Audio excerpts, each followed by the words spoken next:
Welcome fans of Fate Grand Order. I am Avon, you are watching FGO Tips, and today we are continuing the odyssey that is Nero Fest, particularly the exhibition battles. Last time we covered the monstrous Heracles, so this time, let's take a look at Act 2, where we'll be facing not one, but two servants in the final round. Are you ready? Let's get started. Act 2, Master and Pupil of Light and Shadow, refers to the two Lancers we'll be facing off against in the third round. That's Skahak, the Master of the Land of Shadows, with almost 520,000 hit points, and her pupil, Ireland's Child of Light, Cu Cullen, at over 300,000 hit points. Before we get to them though, we've got to go through the first two rounds featuring 3 Lancer enemies apiece. But when you do make it to the third round, they start things off by inflicting NP Lock on your entire party for 3 rounds. As if that wasn't bad enough, you might find yourself struggling to hit them with any attacks at all, because they both have skills that provide evasion. As enemy combatants, they don't face the same rules about skill cooldowns that we do, so don't be surprised to see them pop up more often than they should. This is bad enough for Skahak, whose evade lasts a whole turn, but even worse for Cu thanks to his notorious protection from arrows, which allows him to evade the next 3 distinct attacks. But what makes these two especially deadly isn't just how hard it is to hit them, it's their overwhelming desire to stun and insta-kill you any chance they get. What do I mean? Well, let's take a look. Cu has a 3-turn NP charge, after which he'll unleash a powerful single-target Noble Phantasm, with a chance to inflict instant death. And even though you might rely on evade or invincibility to survive the damage, that will not make you immune to the chance for instant death. Skahak will thankfully take 4 turns to charge, but her single-target NP is even more devastating. This one has a chance to stun, deals even more damage, and still has the chance to insta-kill. And if you think that's bad, you should see what happens when you make them really angry. As soon as you kill either Cu or Skahak, the other one will cast a nearly unavoidable insta-death on your entire party. And if you're still around after that, they will gain the ability to inflict insta-death with every attack they throw at you for the rest of the fight.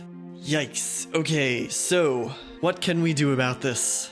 For starters, debuff resist to protect yourself from stuns is not a bad idea. CEs like Meditation, False Attendance Writings, and Primeval Magic help you out here. Any means of boosting your death resistance is even better, so I hope you rolled on the K&K banner because Mature Gentleman is just about all we have to go on. Attacks that let you dispel buffs or pierce evasion will be helpful as well. You probably want the damage boosting CE on your damage dealing servant, but if you don't have servants that can hit evasive targets on their own, CEs like With One Strike, Glassful Sweet Time, Valentine's Dojo of Tears, Decapitating Bunny, Origin Bullet, and Pirate's Party can lend a hand.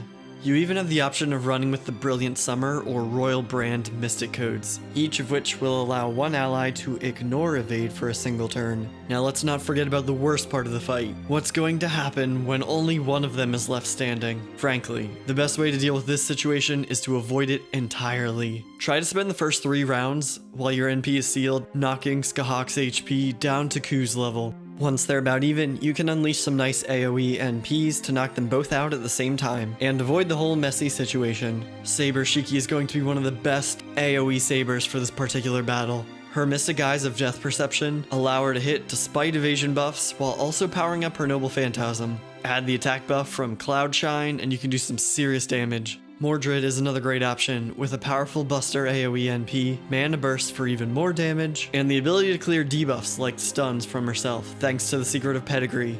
Altera can't clear those debuffs, but Natural Body gives her a better chance of resisting stuns, and her other skills like Tactics and Crest of the Star make her Buster NP pretty powerful against Lancers. Altria has less utility in this case, but Charisma, Mana Burst, and her Buster NP make for some pretty good AoE damage to Lancers as well.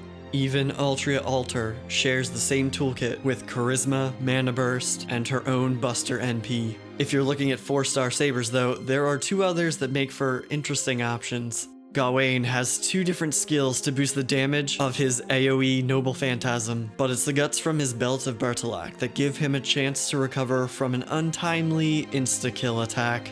Siegfried is even more interesting though, and I have to give credit to Lord Ashura for being the first person I saw suggesting this particular one. Disengage can cleanse debuffs like stun and restore a tiny bit of health. Dragon Slayer deals increased damage to dragon type enemies and increases his defense against them. And his Buster NP does even more bonus damage against dragons. This seems like a moot point when you consider the fact that neither of these Lancers look particularly dragon-like.